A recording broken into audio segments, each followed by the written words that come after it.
بسم الله الرحمن الرحيم عما يتساءلون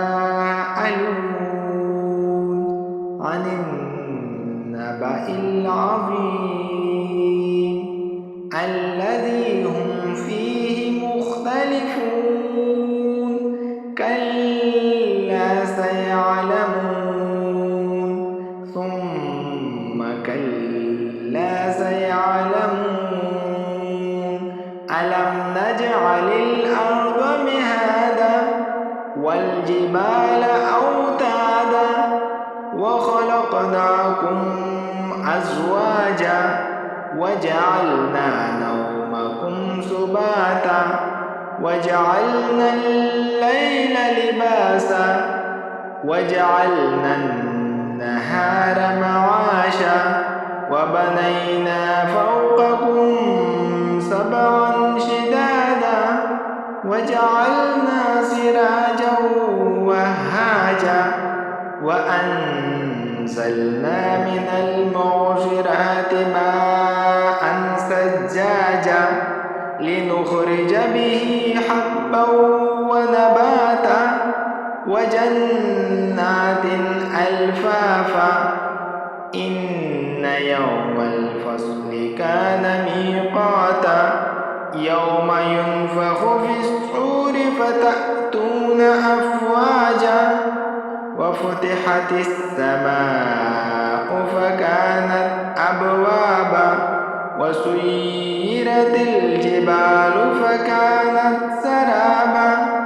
إن جهنم كانت مرصادا للطاغين مآبا لابثين فيها أحقابا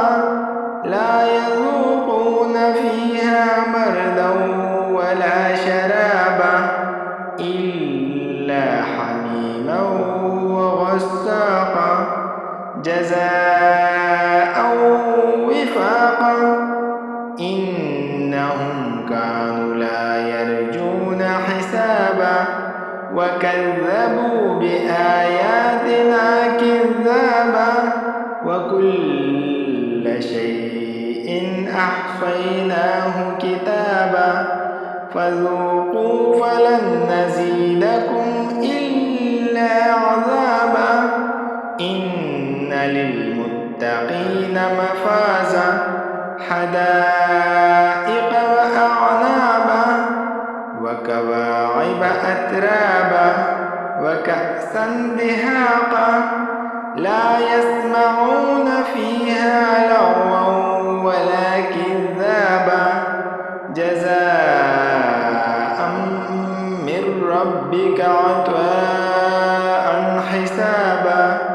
رب السماوات والأرض وما بينهما الرحمن لا يملكون منه خطابا يوم يقوم الروح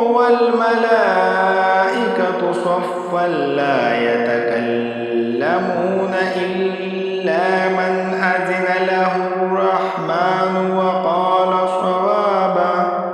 ذلك اليوم الحق فمن شاء اتخذ إلى ربه مآبا إنا